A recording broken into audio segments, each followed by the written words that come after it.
جو لکھتا ہوں میں نعت شافع محشر کیے یاور۔ کچھ عینی جو شاہدین ہیں آنکھوں سے دیکھے ہوئے وہ لوگ کچھ اور بتا رہے ہیں، لیکن کچھ پڑھے لکھے لوگ اور محققین مدققین وہ کچھ اور باتیں بتا رہے ہیں۔ تو ایک عام سا بندہ ان میں الجھ گیا ہے، کس کی بات پر یقین کروں؟ خواہ وہ بیماری کے نام پر ہو یا جنگوں کے معاملات پر ہو یا حالات کسی بھی، میں خاص کسی ایک ٹاپک پر بات نہیں کر رہا ہوں۔ یعنی آج پوری دنیا جس وبا سے جوجھ رہی ہے، ان میں کس پر اعتبار کریں؟ ڈاکٹروں کی بات، حکومت کی بات، یا میڈیا کی بات، یا پھر عوام جنہوں نے عینی مشاہدہ کیا ہے، کس کی بات کا اعتبار کیا جائے؟ میرے عزیزو، اس کا خالصتاً ایک ہی حل ہے، آپ اس کی بات کو نہ دیکھیں، اللہ اور اس کے رسول صلی اللہ علیہ وسلم کی بات پر یقین کریں۔ بھروسہ اور اعتماد اور ایمان ہمیں اگر حکم ہے کسی کی بات پر کرنے کا، وہ اللہ اور اس کے رسول صلی اللہ تعالیٰ علیہ وسلم کا ہے۔ رب ذوالجلال نے جو بیان فرما دیا اس پر ایک مسلمان کا یقین ہے، اور اسی طرح میرے آقا صلی اللہ تعالیٰ علیہ وسلم نے جو بیان فرمایا وہ قیامت تک کے لیے اٹل ہے، اور ان تمام چیزوں پر یقین رکھنا ایک مسلمان کا فرض عین ہے۔ باقی رہی باتیں جھوٹ بھی ہو سکتی ہیں، سچ بھی ہو سکتی ہیں، ان میں آپ الجھ کر کے اپنے آپ کو پریشان نہ کریں۔ لیکن میں ایک بات اپنے بچوں کو، نوجوانوں کو اور سب لوگوں کو جن کے اندر تھوڑی بہت بھی عقل ہے، ان سے میں یہ گزارش کروں گا، جب بھی دنیا میں کوئی حالات پیدا ہوں، سب سے پہلے اس کو تاریخ میں دیکھ لیں، احادیث میں اس سلسلے میں کوئی ہمیں روشنی ملتی ہے، یقیناً ملے گی۔ آج حالات ایسے ہیں کہ خود یا تو ہم ڈھونڈنے کی کوشش کر رہے ہیں، کسی سے پوچھتے نہیں۔ اگر آپ نے کسی بھی ابھرتے ہوئے مسئلے کو دیکھا اور آپ کا ذہن الجھنے لگ گیا، تو سب سے پہلی ذمہ داری ہے آپ کی مسلمان ہونے کی حیثیت سے علماء سے، مدققین محققین علماء سے رابطہ کریں اور پوچھیں کیا مصطفیٰ کریم صلی اللہ تعالیٰ علیہ وسلم کی احادیث میں، آپ کے فرامین میں، آپ کی باتوں میں کہیں اس مسئلے کے بارے میں کوئی بات ملتی ہے؟ یقیناً وہ ڈھونڈ کر تمہیں بتائیں گے۔ کوئی شوشہ خالی نہیں چھوڑا گیا ہے اسلام میں، کچھ نہ کچھ اس کے متعلق رہنمائی تمہیں ملے گی۔ آج کے ان حالات پر میں آپ کو احادیث کریمہ کی طرف لے کر کے چلنا چاہتا ہوں۔ اے مومنوں، اے مسلمانوں، آج اپنا بستر، اپنا تکیہ، اپنا اوڑھنا بچھونا آپ حدیث رسول کو بنا لو۔ اس کے علاوہ اس وقت تمہاری خیر خواہی کرنے والی کوئی بھی تعلیم نہیں ہے، میں دیکھ رہا ہوں۔ کوئی بھی دوسری نیوز، کوئی بھی دوسرے اخبار تمہاری خیر خواہی یا تمہیں صحیح علم دینے کی حد تک ہے ہی نہیں، سوائے حدیث رسول صلی اللہ علیہ وسلم کے۔ میں مسلمانوں سے تو یہ ضرور گزارش کروں گا، مومنین سے، کہ تم زیادہ سے زیادہ کثرت سے رسول کریم صلی اللہ تعالیٰ علیہ وسلم کی احادیث کی طرف آؤ۔ سب سے بہترین ہدایت اگر کچھ ہے تو خود میرے آقا صلی اللہ تعالیٰ علیہ وسلم نے فرمایا، نہ خیر الہدی ہدی رسول اللہ صلی اللہ علیہ وسلم۔ یعنی میں یہ حدیث عرض نہیں کر رہا ہوں، مفہوم عرض کر رہا ہوں کہ بہترین اگر کوئی ہدایت ہے تو رسول کریم صلی اللہ علیہ وسلم کی دی ہوئی ہدایت ہے۔ اور علماء کو بھی یہی چاہیے کہ انہی احادیث کی روشنی میں ہی عوام تک باتیں رکھیں۔ آج کے جو حالات ہیں بہت تیزی سے بدل رہے ہیں۔ میں نے آخر میں غالباً شب قدر کے موقع پر یا ہماری ختم قرآن کی محفل میں عرض کیا تھا، بہت ساری احادیث جو قیامت کے قریب ہونے والے معاملات کو بیان کرتی ہیں، جس میں ایک حدیث میں یہ بھی تھا کہ ہر 20 سال کے بعد زمانہ پوری طرح سے تبدیل ہو جائے گا۔ یعنی بہت تیزی سے پہلے جو 10 سال پہلے تھا، 20 سال پہلے تھا، اب وہ چیزیں نہیں رہیں گی، اکثر بدل جائیں گی۔ آپ خود دیکھیں، آج آپ 2020 میں چل رہے ہیں، ہم اگر 2000 میں چلے جائیں یا 2001 میں چلے جائیں تو بہت تبدیلی ہے۔ ہو سکتا ہے اس میں کچھ بچے ہوں جو اب 2000 کے بعد پیدا ہوئے ہوں، لیکن 2000 میں جو لوگ تھے، چاہے وہ بچے ہوں جوان ہوں، وہ اچھی طرح سے جانتے ہیں کہ ہمارے ہاتھوں میں کیا تھا اور آج کیا ہے، ہمارے گھروں میں اس وقت کیا تھا اور آج کیا ہے، ہمارے چلنے پھرنے اور تمام تر سہولیات میں اس وقت کیا تھا اب کیا ہے۔ بہت ساری چیزیں تبدیل ہو چکی ہیں۔ یہ تبدیلی ہمارے لیے بہت بڑی عبرت ہے میرے عزیزو، بہت بڑی عبرت ہے کہ ہم بہت تیزی سے قیامت کی طرف بڑھ رہے ہیں۔ میں بہت ساری حدیثیں مطالعے میں رکھا ہوں، اب اگر اس ٹاپک پر میں بیان کروں تو مجھے لگتا ہے کہ ایک سلسلہ شروع ہو جائے گا، سیریز ہو جائیں گی۔ میں آج ابھرتی ہوئی ایک چیز کو آپ کے سامنے لانا چاہتا ہوں۔ ایک نیوز نے مجھے چونکا دیا، ایک خبر جس کو سن کر کے میں خود چونک گیا کہ اسرائیل جو پوری دنیا کی برائیوں کا جڑ بن چکا ہے یہودیوں کی وجہ سے، ورنہ تو وہ ہمارے یروشلم بیت المقدس ارض مقدس ہے، میں اس پاک زمین کے متعلق نہیں کہہ رہا ہوں، یہودیوں کی جو آماجگاہ ہے، ان کے جو فتنوں کا مرکز بنا رہے ہیں، تو جہاں پوری دنیا کے لیے خرابی اور بہت ساری چیزوں کو وہاں سے گائیڈ لائنز ملتی ہیں، اب ان یہودیوں کے جو ناپاک عزائم اور منصوبے تھے، پہلے سے بھی تھے، اس پر میں نے کافی بحث کی ہے اور گفتگو بھی کی ہے، خطاب کیا ہے کہ پوری دنیا کو کنٹرول کرنے کی کوشش میں لگے ہوئے ہیں۔ ایک چند یہودیوں کی یہ خرافات، انہوں نے ہیکل سلیمانی کو تعمیر کرنے کے لیے بیت المقدس کو ختم کرنے کا بھی ناپاک ارادہ رکھا ہے۔ اس کو ڈھائیں گے، مسجد اقصیٰ کو، مسجد اقصیٰ ختم کر کے وہاں پر ہیکل سلیمانی بنانا ہے، مندر بنانا ہے ایک، جو حضرت داؤد علیہ السلام کے زمانے میں تعمیر شدہ تھا، سلیمان علیہ السلام کے زمانے میں۔ یہ اتنا ہی نہیں بلکہ انہوں نے پورے اسرائیل کو گریٹر اسرائیل کا نام دیا۔ آپ بھی گوگل پر گریٹر اسرائیل ڈال کر کے دیکھیں تو آپ کو ایک میپ دکھے گا، دنیا کے نقشے میں انہوں نے اپنا ایک میپ ایسا بنایا ہے، ان کے دعوے کے مطابق اسرائیل کا حصہ صرف وہ نہیں ہے جہاں پر آج یہ ہیں، بلکہ یہ عراق کا بھی کچھ حصہ لینا چاہتے ہیں، مصر کا بھی کچھ حصہ، اردن کا جس کو جارڈن کہا جاتا ہے وہ بھی حصہ، اور پھر سیریا کا یعنی ملک شام کا حصہ، اور پھر سعودی عرب جو عرب شریف ہے، اس میں خیبر تک کا علاقہ شامل ہے، مدینہ طیبہ کے قریب قریب تک، اتنا پورا حصہ ان کا دعویٰ ہے کہ یہ اسرائیل کا ہے اور وہ اس کو لے کر رہیں گے، جس سلسلے میں پوری دنیا میں یہ گھماسان ہے۔ آپ محسوس کریں گے جن ملکوں کا نام میں نے ابھی لیا ہے، انہی ملکوں میں سب سے زیادہ ابھی آپسی معاملات، خانہ جنگی شروع ہے۔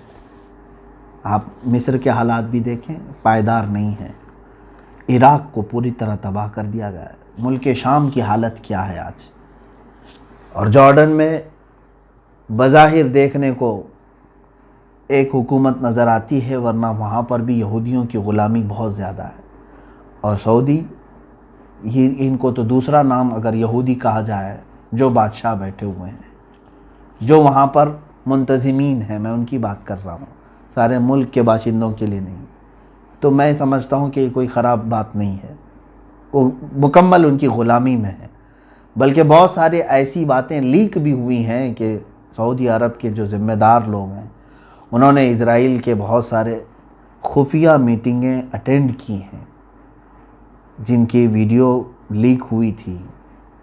کیا ضرورت تھی کہ ایک اسلامی کنٹری کو ایک اسرائیل کے یعنی وہاں کے منتظمین کے ساتھ میٹنگ اٹینڈ کرنے کی؟ بہرحال ان تفصیلات میں نہیں جاتا۔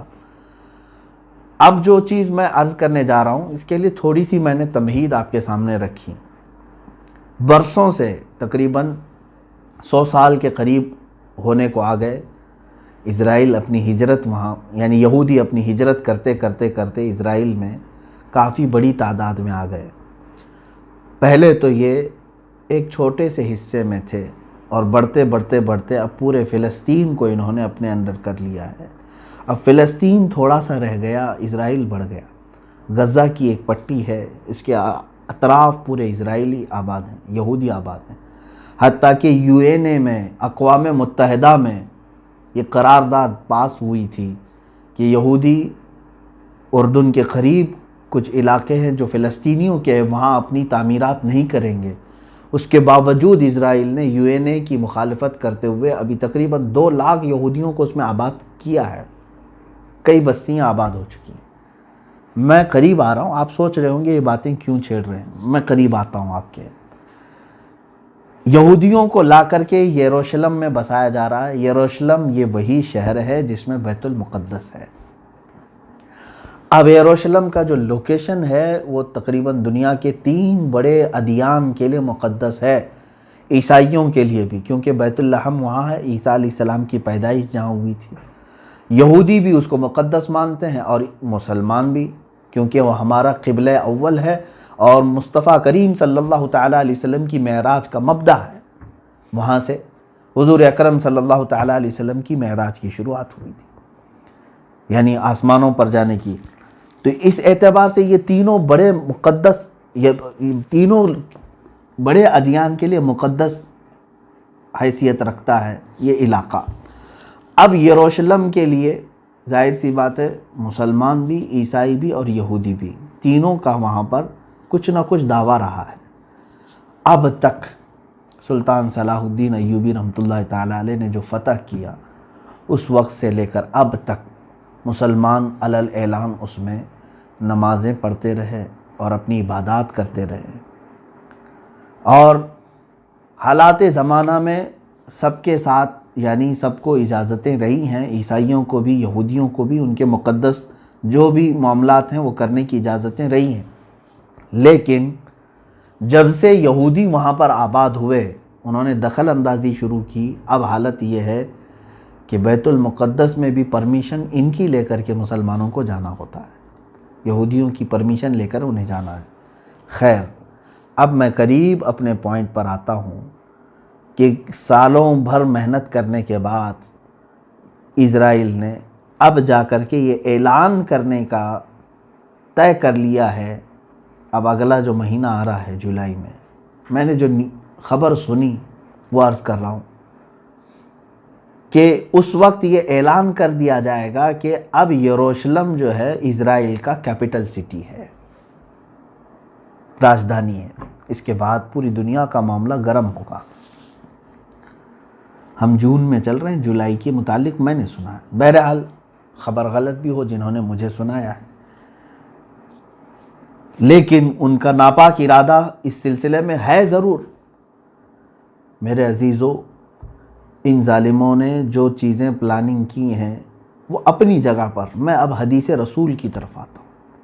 اچھا، حدیث پاک سنانے سے پہلے ایک بات میں اپنی اس بات کی تائید کے لیے یہ بھی کہہ دوں، شاید آپ کو 2 سال قبل کی یہ خبر بھی معلوم ہوگی، جب امریکہ کا صدر اسرائیل کے دورے پر آیا تو اس نے اناؤنس بھی کیا، نہیں بلکہ امریکہ سے ہی اعلان کیا کہ ہم اپنی سفارت کو، اپنی ایمبیسی کو تل ابیب سے منتقل کر کے یروشلم میں لاتے ہیں۔ سب سے پہلا یہ ملک ہے امریکہ، US، جس نے یہ اناؤنس کیا کہ میں اسرائیل کا کیپٹل یروشلم کو مانتا ہوں۔ یہ ٹرمپ نے اعلان کیا تھا، 2018 کی بات ہے غالباً۔ اس وقت سے ہی یہ بات شروع ہو چکی ہے پوری دنیا میں کہ اب اسرائیل کا کیپٹل یروشلم ہے۔ اب سنیے حدیث پاک، حضرت معاذ بن جبل رضی اللہ تعالیٰ عنہ سے یہ روایت ہے، رسول کریم صلی اللہ تعالیٰ علیہ وسلم سے آپ نے یہ روایت بیان کی ہے۔ اللہ کے حبیب صلی اللہ تعالیٰ علیہ وسلم نے فرمایا، عمران بیت المقدس خراب یثرب، وخراب یثرب خروج الملحمة، وخروج الملحمة فتح قسطنطینیت، وفتح قسطنطینیت خروج دجال، او کما قال النبی صلی اللہ علیہ وسلم۔ اس کے بعد حدیث کا ایک ٹکڑا ہے، اس میں جو ترتیب وار باتیں بیان کی گئی ہیں وہ بہت توجہ سے آپ سنیں۔ اللہ کے نبی صلی اللہ علیہ وسلم نے فرمایا بیت المقدس کی آبادی ہوگی، بیت المقدس کے ارد گرد آبادی ہوگی، مدینہ ویران ہوگا۔ مدینہ طیبہ کی بات کر رہا ہوں، رسول کریم صلی اللہ علیہ وسلم کے مدینے کو ویران کیا جائے گا، اور مدینے کی ویرانی، اب یہ ویران میں توہین کے لفظ میں نہیں استعمال کر رہا ہوں، حدیث پاک میں خراب کا لفظ آیا ہے جس کا معنی تو ویرانی ہوتی ہے۔ ویرانی کس طرح کی ہے وہ ابھی میں تشریحاً عرض کروں گا۔ اور مدینے کی ویرانی ایک بڑی جنگ کا آغاز ہوگا، بہت بڑی جنگ، جس کو الملحمۃ الکبریٰ بھی کہا گیا ہے، اور کچھ احادیث میں الملحمۃ العظمیٰ بھی کہا گیا ہے۔ وہ ایسی جنگ کہ دنیا میں ویسی جنگ کبھی بھی نہیں ہوئی تھی، اور اس کے بعد پھر کبھی ہوگی بھی نہیں، اتنی بڑی جنگ ہوگی۔ یہ مسلمانوں اور کفار و مشرکین کے درمیان، اب جن لوگوں یعنی رومیوں کے درمیان، رومی اور مسلمانوں کے درمیان، عیسائیوں کے درمیان یہ جنگ ہے۔ کتنی باتیں عرض کیا میں نے، بیت المقدس کی آبادی، مدینے کی ویرانی، مدینے کی ویرانی، ملحمۃ الکبریٰ کی شروعات ہوگی۔ اب یہ ملحمۃ الکبریٰ کہاں ہوگا، کیسے ہوگا، اس پر میں آتا ہوں۔ ملحمۃ الکبریٰ کے اختتام پر قسطنطنیہ فتح ہو جائے گا۔ قسطنطنیہ ایک شہر ہے، اس پر بھی میں گفتگو کرتا ہوں۔ قسطنطنیہ جیسے ہی فتح ہوگا دجال ظاہر ہو جائے گا۔ یہ ترتیب ہے، بڑی نشانیوں کی ترتیب میں یہ ایک بات۔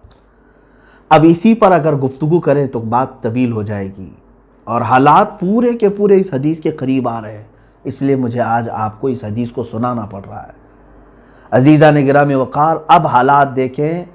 اللہ کے نبی صلی اللہ تعالیٰ علیہ وسلم نے فرمایا، عمران بیت المقدس خراب یثرب، بیت المقدس کی آبادی۔ اب اس آبادی سے مراد کیا ہے؟ محدثین دو طرف گئے ہیں۔ بعض نے یہ کہا کہ اس کے آس پاس آبادی بہت بڑھ جائے گی، اب وہ یہودی ہوں یا عیسائی ہوں یا مسلمانوں کی آبادی، کوئی بھی مطلق ہے، یعنی وہ بہت ہی بڑا شہر بن جائے گا، اور یہودی مسلسل وہاں پر یہودی کالونیاں بنا رہے ہیں۔ ابھی تقریباً ابھی اس سال کی خبر ہے، میں آپ کو بتا رہا ہوں، 2 لاکھ یہودیوں کو انہوں نے آباد کیا، وہاں پر کالونیاں بنائیں، بستیاں بنائیں غیر قانونی طریقے سے، اور تقریباً 25 سال سے مسلمانوں کی دکانیں بند ہیں، تالوں پر بھی جالے لگ چکے ہیں۔ آپ جا کر کے دیکھ سکتے ہیں بیت المقدس کے ارد گرد جو کرفیو لگے ہوئے تھے وہ ابھی تک لگے ہوئے ہیں، لیکن ان کی آبادی بڑھ رہی ہے۔ اگر حدیث پاک کے مفہوم میں یہی ہے کہ ان کی آبادی ہے تو بھی کوئی حرج نہیں، حدیث پاک میں مطلق فرمایا گیا بیت المقدس کی آبادی۔ مگر اس کے مطابق ایک اور حدیث پاک ملتی ہے جس میں اللہ کے نبی صلی اللہ تعالیٰ علیہ وسلم نے فرمایا، جب تم دیکھو گے کہ خلافت ارض مقدسہ میں جا چکی ہے تو سمجھ لو کہ بڑی نشانیاں سب ظاہر ہونے کا وقت آ چکا ہے۔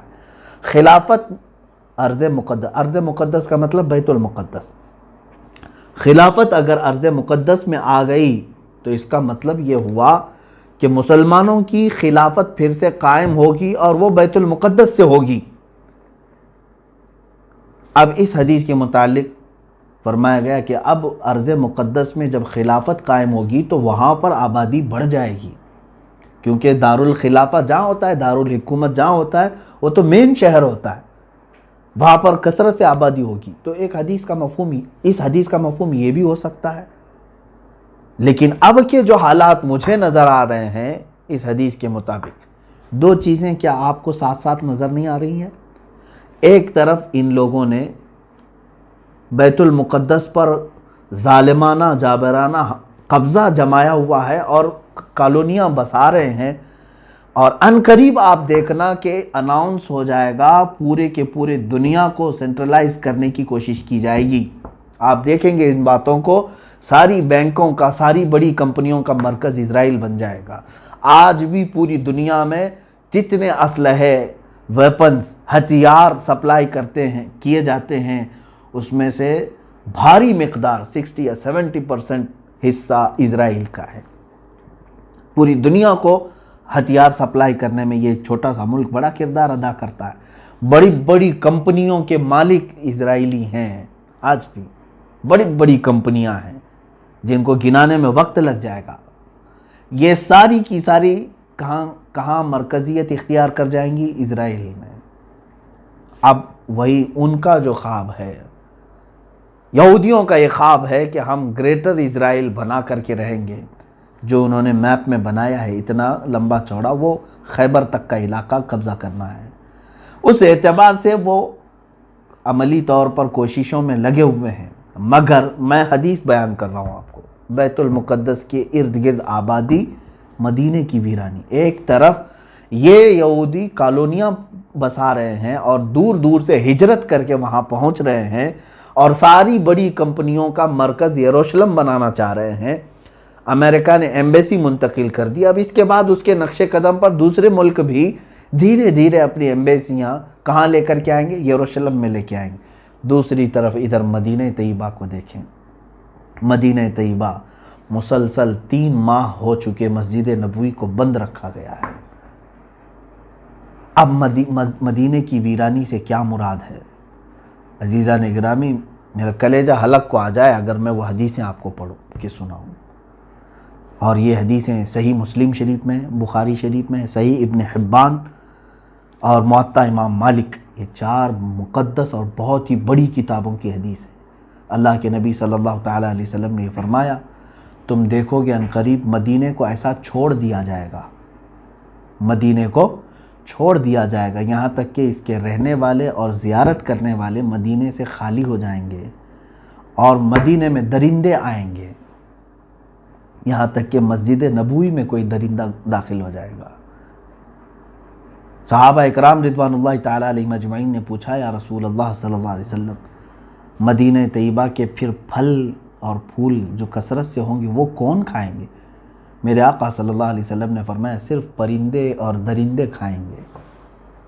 مدینہ خوب خوشحال ہوگا، یہاں تک کہ اللہ کے حبیب صلی اللہ علیہ وسلم نے فرمایا، تم دیکھو گے ایک زمانہ آئے گا کہ لوگ اپنے بھتیجوں کو، اپنے اس میں حدیث میں ہے کہ اپنے بھتیجے کو آدمی بلائے گا، اپنے چچیرے بھائی کو بلائے گا اور کہے گا کہ چلو خوشحالی کی طرف، چلو خوشحالی کی طرف۔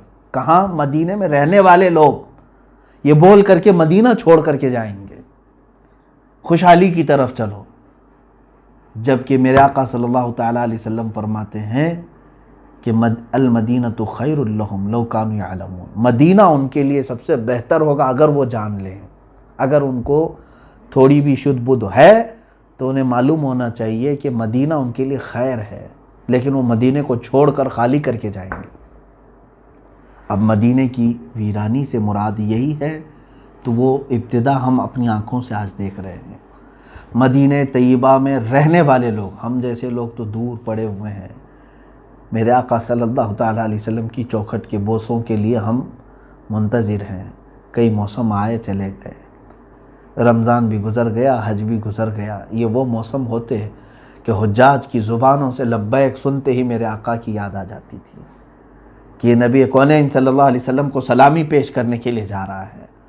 مگر یہ سارے موسم گزرتے گئے میرے عزیزو، ہم تو دور بیٹھے صرف ترستے رہ گئے، لیکن جو مدینہ طیبہ میں موجود ہیں ان سے بھی آپ پوچھیں، ان ظالموں نے ان لوگوں کو بھی دربار رسالت میں حاضر ہونے سے روک رکھا ہے، محض ایک بیماری بہانہ، کورونا وائرس کے بہانے پر روضہ رسول صلی اللہ تعالیٰ علیہ وسلم کے سامنے آنے جانے کی پابندی ہے۔ اگرچہ ان لوگوں نے تھوڑی مسجد کھولی ہے، کچھ مخصوص علاقے کھولے ہیں، لیکن مسجد نبوی روضہ رسول صلی اللہ تعالیٰ علیہ وسلم پر حاضری نہیں ہے۔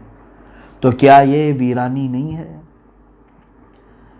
عبادتوں کا نہ ہونا یہ سب سے بڑی ویرانی ہے، اور وہاں کے لوگوں میں یہ تمام چیزیں آئیں گی۔ میرے عزیزو، اس سلسلے کو سن کر کے آپ یہ مت سمجھنا کہ میں نے مدینہ طیبہ کی بے ادبی کی ہے۔ سچ بتاؤں، زندگی کی صرف ایک ہی خواہش ہے کہ اللہ رب العزت اگر ہماری کسی نیکی پر کوئی اجر دے گا تو میں صرف اتنی طلب رکھتا ہوں کہ مولا مجھے جنت البقیع میں دفن عطا کر دے۔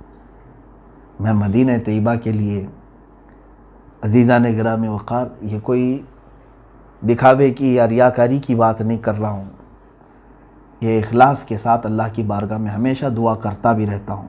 مگر ان حدیثوں میں جو باتیں ہیں اس کو آپ یہ نہ سمجھ لیں کہ کیا مدینہ ایسا ویران ہو جائے گا، یہ تو میرے مصطفیٰ کریم صلی اللہ علیہ وسلم نے بیان فرمایا، لیکن جو لوگ چھوڑ کر کے جائیں گے مدینہ، جو باشندے ہوں یا زائرین ہوں جو خالی کریں گے، ان کے بھی متعلق مدینہ طیبہ کی فضیلتوں میں میرے آقا صلی اللہ تعالیٰ علیہ وسلم نے فرمایا، صحیح مسلم شریف کی حدیث ہے، مدینہ طیبہ ایک بھٹی کی طرح ہے، آگ کی بھٹی جس طرح سے ہوتی ہے کہ لوہے کو اس میں ڈالیں تو جس طرح سے بھٹی میل کچیل کو نکال دیتی ہے، سونے کو آپ سونار کے پاس دیں وہ تپاتا ہے آگ میں، جتنا ویسٹیج ہے وہ نکل جاتا ہے، پیوریٹی باقی رہتی ہے۔ میرے آقا صلی اللہ علیہ وسلم نے فرمایا مدینہ ہر خبیث کو اپنے اندر سے نکال کر باہر کرے گا، صرف وہی رہ جائیں گے جو طیب ہوں گے، صرف وہی رہ جائیں گے۔ یہ چند دنوں کے لیے ہو سکتا ہے مدینہ طیبہ کی ویرانی، لیکن دوسری حدیثوں میں یہ بھی ملتا ہے، اللہ کے نبی صلی اللہ تعالیٰ علیہ وسلم نے فرمایا دجال مدینے میں نہیں آئے گا، یاجوج ماجوج مدینے میں نہیں آئیں گے، بڑے بڑے فتنے مدینے میں نہیں آئیں گے۔ اور میرے آقا صلی اللہ علیہ وسلم نے یہ بھی فرمایا ان الایمان لا یأزر الی المدینہ کما تأزر الحیۃ الی جحرہا، ایمان پوری دنیا سے لوٹ کر کے مدینے میں ایسا آ جائے گا جیسے سانپ گھوم پھر کر کے واپس اپنے سوراخ میں آ جاتا ہے، اپنے بل میں جیسے آ جاتا ہے سانپ۔ اللہ کے حبیب صلی اللہ علیہ وسلم فرماتے ایمان مدینے میں رہ جائے گا۔ تو ویرانی سے مراد یہ نہیں ہے کہ ہمیشہ کے لیے خراب ہو جائے گا، یہ چند دنوں کے لیے ہو سکتا ہے۔ مسجد نبوی شریف کی اذانیں اور مسجد نبوی شریف کی نمازیں بند کر دی جائیں گی، وہ تو ہم اپنے آنکھوں سے آج دیکھ رہے ہیں، اذانیں ہو رہی ہیں، نمازیں جس طرح سے بھی وہ لوگ ادا کر رہے ہیں۔ حد ہو گئی میرے عزیزو، حد ہو گئی۔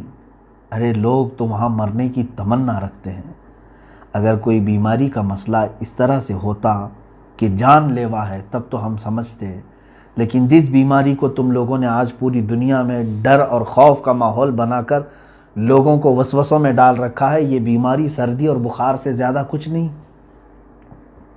یہ میں بڑی بات کہہ رہا ہوں، اگر تو مجھے پکڑیں میرے عزیزوں، میں صرف اس لیے کہہ رہا ہوں کہ کینسر سے اتنے اچھے ہوتے ہوئے لوگوں کو آج تک میں نے نہیں دیکھا، HIV سے اچھے ہوتے ہوئے، کیور ہوتے ہوئے اتنے لوگوں کو نہیں دیکھا۔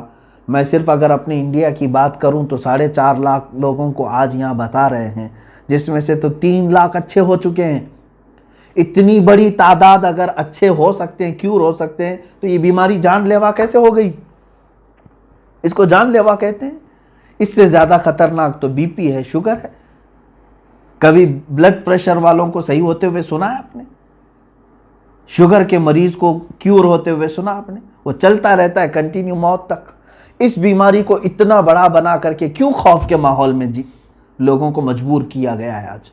اس سلسلے میں پھر کبھی میں گفتگو کرتا ہوں، ان کی نیت صاف نہیں ہے، پوری دنیا ظالم بنی ہوئی ہے اور اس ظلم کی چکی میں عوام، غریب، سارے لوگ پیس رہے ہیں۔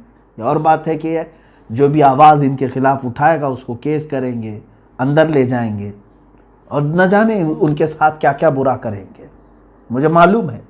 اس کے باوجود میں گفتگو کر رہا ہوں صرف اس لیے کہ اے غیور مسلمانوں بیدار ہو جاؤ، اللہ تمہارا حامی ہے، رسول کریم صلی اللہ تعالیٰ علیہ وسلم تمہارے ناصر و مددگار ہیں۔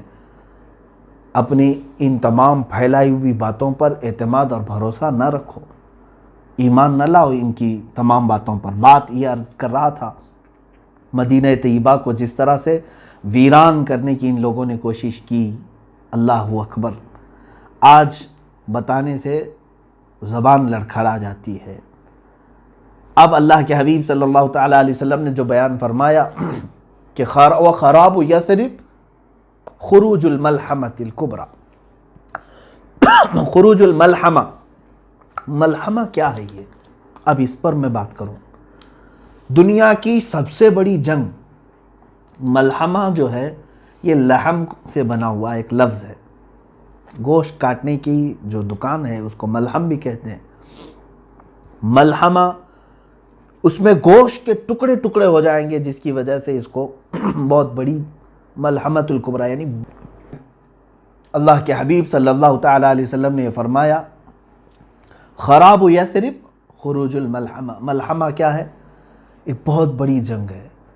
دوسری حدیثوں سے اس کے متعلق جو تائید ملتی ہے، ایک حدیث میں یہ بھی میرے آقا صلی اللہ تعالیٰ علیہ وسلم نے فرمایا تم قیامت اس وقت تک نہیں آئے گی جب تک کہ رومیوں کے ساتھ تم آماق میں یا دابق میں نہ اتر جاؤ.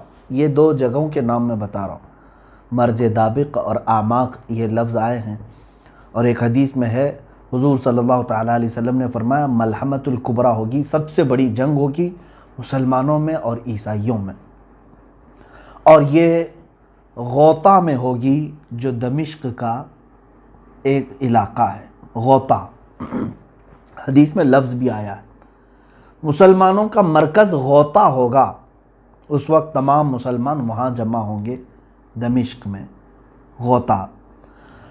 اور جو جنگ ہوگی وہ علاقہ ہے مرج دابق جو حلب کے قریب ہے. ایک بہت بڑا میدان ہے، اب بھی موجود ہے، جس کو آج انگلش میں ایلیپو کہتے ہیں، وہ حلب ہے. حلب کے قریب میں یہ علاقہ موجود ہے. اب ملک شام کی حیثیت کو بھی آپ سمجھ لیں. قیامت کی نشانیوں میں اللہ کے حبیب صلی اللہ علیہ وسلم نے یہ بھی فرمایا کہ جو مومن ہوں گے وہ سب ملک شام کی طرف ہجرت کر جائیں گے. سب کس طرف جائیں گے؟ ملک شام کی طرف، جس کو سیریا کہتے ہیں اور عربی میں کچھ لوگ سوریا کہتے ہیں. سیریا کی طرف سب لوگ چلے جائیں گے. آج آپ یہ سوچ رہے ہوں گے کہ سیریا چھوڑ کر کے لوگ جا رہے ہیں، اور ایسے حالات میں آپ کہہ رہے ہیں کہ سارے لوگ سیریا میں آئیں گے. چاہے پورا سیریا آج خالی ہو جائے پھر بھی مجھے میرے آقا صلی اللہ علیہ وسلم کی حدیث پر یقین ہے. میرے آقا نے فرمایا کہ پورے مومنین ہجرت کریں گے تو ضرور وہ ہجرت کریں گے. آج یا کل تمام مومنین وہ جمع ہوں گے، کیونکہ شام جو ہے ارض حشر و نشر ہے. یعنی قیامت کا میدان ملک شام کو بنایا جائے گا. یہ بھی حدیث پاک میں ہے. قیامت کا میدان کہاں ہوگا؟ ملک شام کو بنایا جائے گا، اور تمام مومنین ملک شام کی طرف ہجرت کر کے جائیں گے. اب یہ جو ملحمۃ الکبریٰ ہے، سب سے بڑی جنگ، کتنے لوگوں کے مقابل میں آپ کھڑے ہوں گے جانتے ہیں آپ؟ ایک حدیث میں ہے اللہ کے حبیب صلی اللہ تعالیٰ علیہ وسلم نے فرمایا اس وقت رومی، پہلے سے حالات اگر میں بتاؤں تو یہ ہے کہ میرے آقا صلی اللہ علیہ وسلم نے فرمایا تم اور عیسائی، یعنی تم اور مسلمان اور رومی عیسائی صلح کے ساتھ چل رہے ہوں گے. یعنی ایک دوسرے کے ساتھ صلح کر کے ساتھ ساتھ چل رہے ہوں گے، اور ان دونوں کا جو دشمن ہوگا اس سے لڑ رہے ہوں گے. کئی سالوں تک یہ بات چلے گی. عیسائیوں کا بھی جو دشمن ہے اور مسلمانوں کا بھی جو دشمن ہے، ہو سکتا ہے وہ یہودی ہوں، اینٹی کرائسٹ جن کو کہا جاتا ہے، وہ لوگ ہوں، ان کے ساتھ لڑ رہے ہوں گے. اس کے بعد ایک دن ایسا ہوگا کہ ایک عیسائی رومی وہ صلیب توڑ دے گا اور بدعہدی کریں گے. اس صلح میں وہ لوگ صلح کو توڑ کر کے بد شکنی کریں گے، تو پھر مسلمانوں اور عیسائیوں میں ایک بہت بڑی جنگ ہوگی. اس وقت سارے عیسائی جو جمع ہوں گے 80 جھنڈوں تلے وہ لوگ جمع ہوں گے. کتنے؟ 80 جھنڈے. ہر جھنڈے کے تحت، ہر جھنڈے کے نیچے 12,000 لوگ ہوں گے. اس اعتبار سے تقریباً کتنے ہو گئے؟ 9,60,000 کے قریب. 9,60,000 کی فوج ایک طرف ہوگی. یوں سمجھ لیں کہ مومنین کے مخالفت میں، مسلمانوں کی مخالفت میں پورا کفر جمع ہو جائے گا. اس میں جہاں جہاں یہ لوگ ہوں گے سب کو جمع کر لیں گے. یہی ملحمۃ الکبریٰ ہے، سب سے بڑی جنگ ہے. اور اس جنگ میں مسلمان کس طرح ہوں گے؟ بعض حضرات نے کہا کہ وہ امام مہدی کی قیادت میں لڑیں گے، لیکن حدیثوں میں ایسا لفظ تو ہے نہیں. ہو سکتا ہے کہ امام مہدی کے بغیر بھی لڑیں. قیادت کون کرے گا، کیسے کرے گا، اس کے متعلق وضاحت نہیں ملتی. لیکن البتہ یہ بات ہے کہ ان میں سے 1/3 لوگ، مسلمانوں میں سے 1/3 کے قریب 1/3 بھاگ جائیں گے. اور میرے آقا صلی اللہ علیہ وسلم نے فرمایا وہ ایسے ہوں گے کہ اللہ تعالیٰ کبھی ان کی توبہ قبول نہیں کرے گا. وہ ہمیشہ کے لیے مردود مریں گے، ان کی توبہ کبھی نہیں قبول ہوگی. وہ جہنم میں جائیں گے، جو میدان چھوڑ جائیں گے. اور 1/3 اس میں سے شہید ہوں گے. دوسرا 1/3 یعنی 3 حصے کریں گے اگر مسلمانوں کے، تو 1/3 میدان چھوڑیں گے، 1/3 شہید ہو جائیں گے۔ ہم افضل الشہداء، حدیث میں فرمایا گیا کہ وہ شہیدوں میں سب سے افضل ہوں گے، وہ شہیدوں میں سب سے افضل۔ باقی جو 1/3 بچے ہوں گے یہ ان پہ فتح پالیں گے،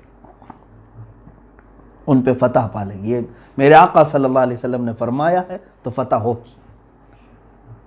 یہ ملحمۃ الکبریٰ ہے، یہ کہاں لڑی جائے گی، کیسے لڑی جائے گی، سب میرے آقا صلی اللہ علیہ وسلم نے صاف بیان فرمایا۔ اس پر اور تحقیق کرو نوجوانوں، بچوں۔ اب میں اپنی گفتگو کو سمیٹتا ہوا آتا ہوں۔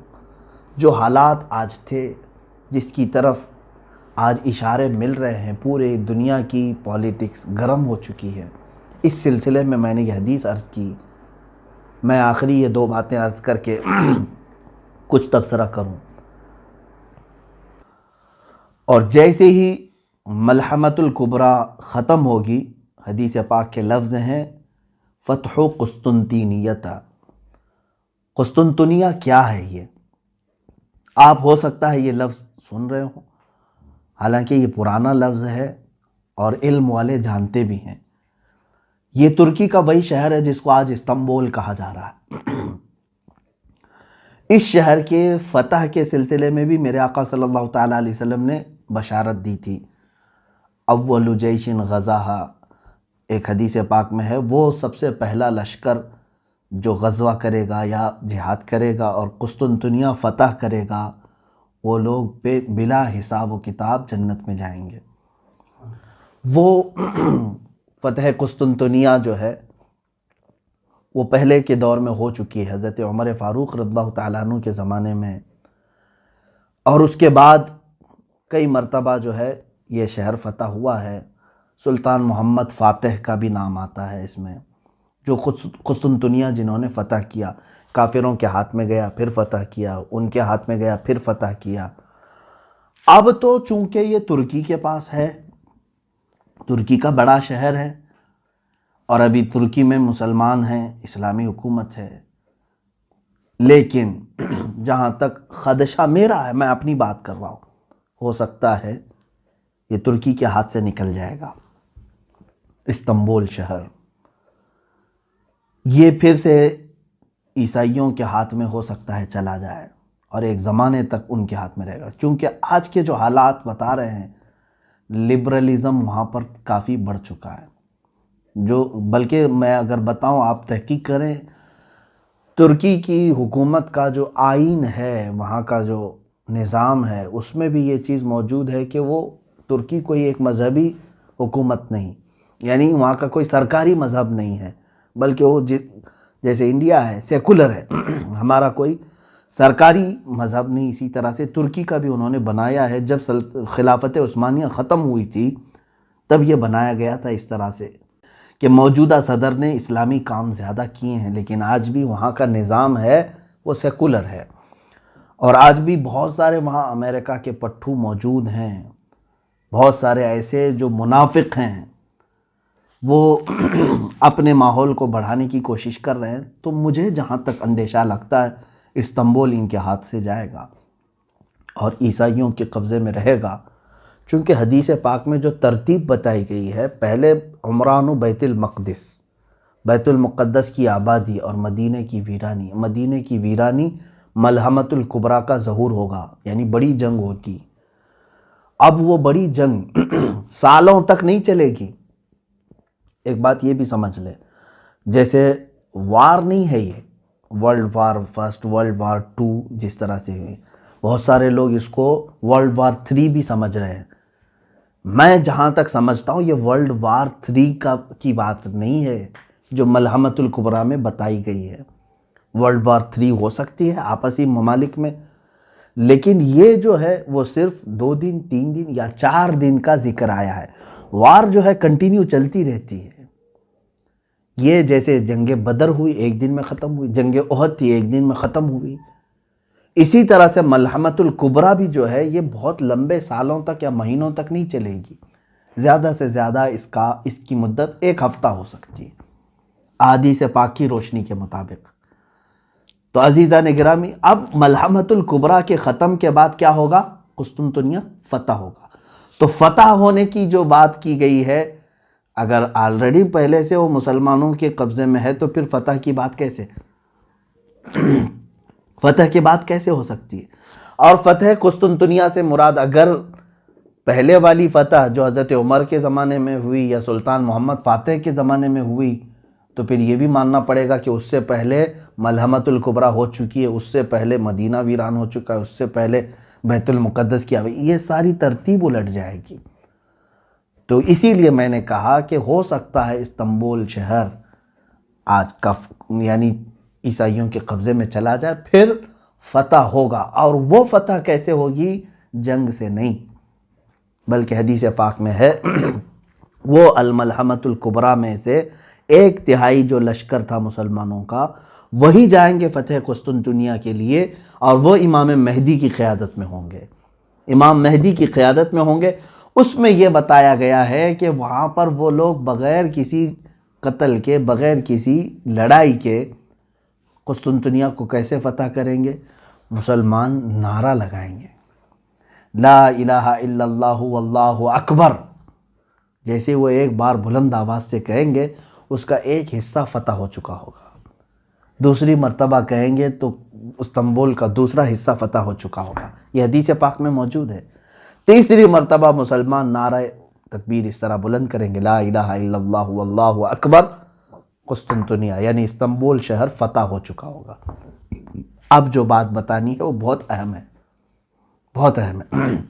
یہاں تک کی بات تھی، جیسے یہ قسطنطنیہ فتح کر کے ابھی اپنی یعنی تھکان کو دور بھی نہیں کر چکے ہوں گے، اسی وقت ایک آدمی ان کے پیچھے سے یہ اعلان کرے گا کہ اے مسلمانوں، دجال ظاہر ہو چکا ہے، تمہارے گھروں میں گھس کر کے تمہارے بیوی بچوں کو ختم کر رہا ہے، تو سارے پریشان ہو جائیں گے۔ ایک آفت ابھی ختم نہیں ہوئی تھی کہ دوسری آفت آ گئی۔ اب دجال کے ظہور کی خبر جیسے ہی سنیں گے، اس وقت میرے آقا صلی اللہ تعالیٰ علیہ وسلم فرماتے ہیں 10 گھوڑ سوار، گھوڑے کا ذکر ہے، 10 گھوڑ سوار قسطنطنیہ سے نکلیں گے، پھر وہ ارض مقدس کی طرف آئیں گے یا اپنے وطن آئیں گے، اور بہت تیزی سے آئیں گے، جبکہ وہ خبر شیطان نے پھیلائی تھی جھوٹی ہوگی۔ پہلے جو شیطان کہے گا کہ دجال آ چکا ڈرانے کے لیے، لیکن جب وہ تمام مسلمان واپس اپنے اپنے گھر آئیں گے تب حقیقت میں دجال آ چکا ہوگا۔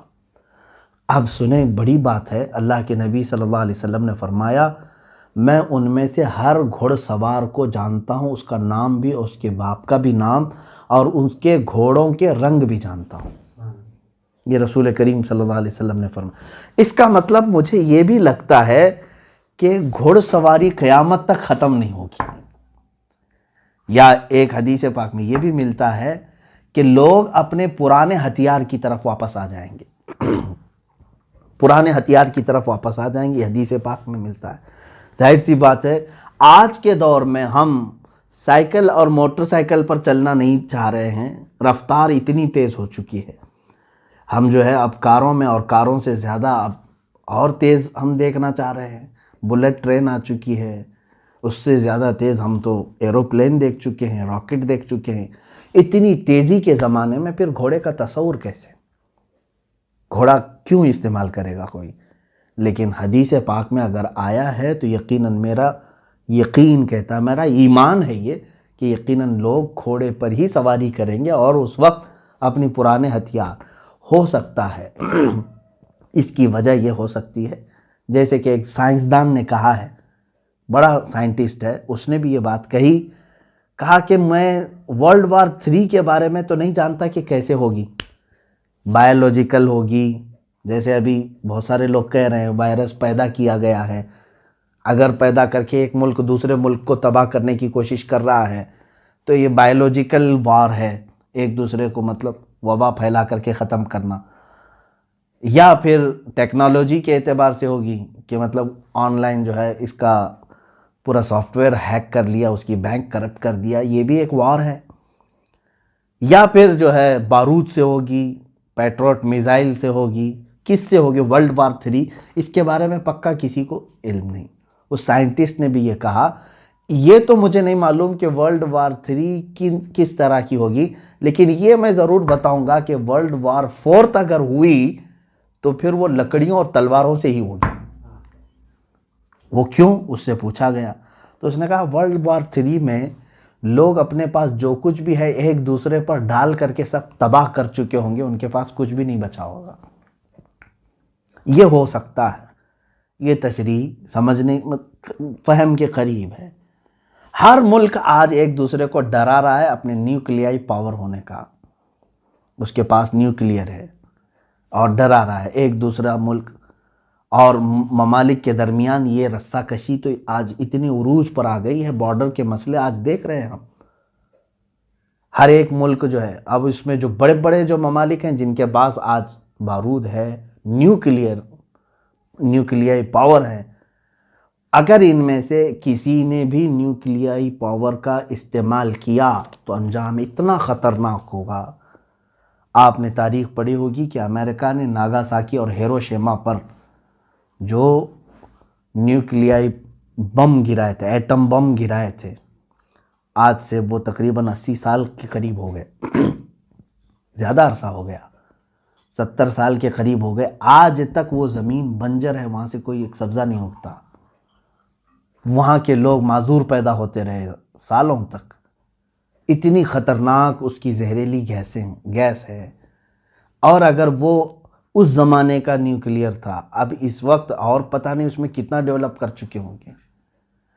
ایک ایک ملک کے پاس اتنا نیوکلیئر ہے کہ یہ دنیا کو پوری دنیا کو ختم کرنے کے لیے اپنا وہ استعمال کر سکتے ہیں۔ اور اگر کسی ملک نے تھوڑا سا بھی ایک دوسرے کے حق میں استعمال کیا تو مجھے جہاں تک لگتا ہے سارے ویپن، سارے مشینیں، ساری چیزیں ختم کر دی جائیں گی، سارے تار ٹوٹ جائیں گے، نہ کوئی مشین ہوگی، نہ کوئی موبائل ہوگا، نہ کوئی سیٹلائٹ ہوگا۔ پھر لوگ کس چیز پر آئیں گے؟ واپس اسی کلاڑی پر آئیں گے، انہی تلواروں پر، انہی لاٹھیوں پر آئیں گے۔ تو یہ ہو سکتا ہے، اور قیامت کی نشانیوں میں یہ ہے۔ بہرحال بات میری طویل نہ ہو جائے، عزیزان گرامی وقار، آج پوری دنیا کے حالات اس طرف آ رہے ہیں۔ آپ غور سے دیکھنا کہ بیت المقدس کی طرف آپ کی توجہ ہمیشہ رہے۔ یہ پورے دھیان بھٹکانے کی کوشش تھی پوری دنیا میں، ہم سب کے ذہن کو دوسری طرف ڈالنے کی، کہ آج یروشلم کو کیپٹل بنانے کی یہودیوں نے ایسی سازش کی کہ پوری دنیا کو ایک وبا کے چکر میں مبتلا کر رکھا، اور سب کو ڈر کے ماحول میں، لاک ڈاؤن کے ماحول میں، کوئی پروٹیسٹ نہ کر سکے، کوئی باہر نہ آ سکے، قید کر دیا۔ ایک طرف اسلامی ممالک جن کو ہم کہہ رہے ہیں ان کو زرخرید غلام بنا چکا ہے۔ یہ سارے سعودی ہوں، جتنے بھی اس کے ہم نوا ہوں، ان میں سے کسی کے بھی اندر اس کے خلاف بولنے کی ہمت نہیں، جسارت نہیں، بلکہ اب تو یہ اپنے بارڈر بھی اسرائیل کے استقبال کے لیے کھولنے کو تیار ہیں۔ ایک بات یہ بھی حدیث پاک میں موجود ہے، اللہ کے حبیب صلی اللہ علیہ وسلم نے فرمایا وَيْلٌ لِّلْعَرَبِ مِن شَرٍ قَدِ اقْتَرَبَ، تمام عرب کے لیے تباہی ہو، ویل ہے، بربادی ہو ایسے شر سے جو بہت ہی قریب آ چکا ہے۔ ایک حدیث پاک میں ایک ایسا فتنہ اٹھے گا کہ عرب سب تباہ ہو جائیں گے، عرب سب مریں گے۔ اب وہ کون سا فتنہ ہوگا وہ ہم دیکھ رہے ہیں، اور حدیث پاک کے لفظ یہ ہیں، میرے آقا صلی اللہ علیہ وسلم نے فرمایا اس فتنے میں جتنے عرب مارے جائیں گے وہ سب جہنم میں جائیں گے، قتلاہا فی النار۔ حضور صلی اللہ علیہ وسلم نے فرمایا اس فتنے کے جتنے مقتولین ہیں، جتنے مارے جائیں گے، وہ سب جہنم میں ہوں گے، کیونکہ یہ سب دنیاوی غرض سے لڑ رہے ہوں گے آپس میں، اور یہ دنیاوی غرض سے لڑ کر کے مر رہے ہوں گے، اور یہ جہنم میں جائیں گے۔ ہو سکتا ہے یہ وہی زمانہ ہے جس میں عرب تباہی کی طرف جائیں گے، ان کی تباہی قریب ہے۔ اور میں نے ایک حدیث پاک اس سے قبل بھی آپ کے سامنے رکھی تھی، اللہ کے حبیب صلی اللہ تعالیٰ علیہ وسلم نے فرمایا ایک بادشاہ ہے ہوگا، اس کے مرنے کے بعد اس کی گدی کو، اس کے تخت کو حاصل کرنے کے لیے 3 لوگ لڑیں گے، اور تینوں کو وہ تخت نہیں ملے گا، یہاں تک کہ یہ قتل و خون ریزی عام ہو جائے گی، اور یہ تباہی کا ایک دہانا شروع ہوگا۔ آج کے جو وہاں عرب کے بادشاہ کی جو سچویشن ہے وہ ایسی ہی ہے، میں یہ ایگزیکٹ نہیں کہہ رہا کہ اسی زمانے کے لیے یہ بات کہی گئی، ہو سکتا ہے اس کے بعد بھی ہوگا، لیکن حالات یہ بتا رہے ہیں کہ اس بادشاہ کے مرنے کے بعد یہاں پر بھی 3 دعوے دار ہیں۔ آلریڈی 2 کراؤن پرنسز کو ان لوگوں نے 2 کراؤن پرنس کو انہوں نے ہٹایا، اب تیسرا یہ جو بیٹھا ہوا ہے۔ اب دیکھیں حالات کس کروٹ پر لے جاتے ہیں۔ میں حالات کی طرف لے کر کے آیا، اے مسلمانوں، ان حالات میں بھی میرے آقا صلی اللہ تعالیٰ علیہ وسلم نے ہماری دستگیری فرمائی ہے، ہماری رہنمائی فرمائی ہے۔ افسوس ہے اس وقت جو ہے ہمارے بچے گیم میں مبتلا ہیں، ٹک ٹاک میں مبتلا ہیں، بہت سارے ایسی خرافات اور واہیات میں مبتلا ہے، پوری رات پورا دن اس طرح کی فحاشیت میں مبتلا ہیں، تو ہمیں معلوم نہیں کہ دنیا کہاں چل چکی اور کون سے پلاننگ ہو چکی ہیں۔ اسی لیے میں بارہا یہ کہتا ہوں کہ اٹھو وہ گر نہ حشر نہ ہوگا پھر کبھی، دوڑو کہ زمانہ چال اپنی چل گیا۔ اے امت محمدیہ کے غیور نوجوانوں، قوت عشق سے ہر پست کو بالا کر دے، دہر میں نام محمد سے اجالا کر دے۔ وآخر دعوانا ان الحمدللہ رب العالمین۔ جو لکھتا ہوں میں نعت شاہ محشر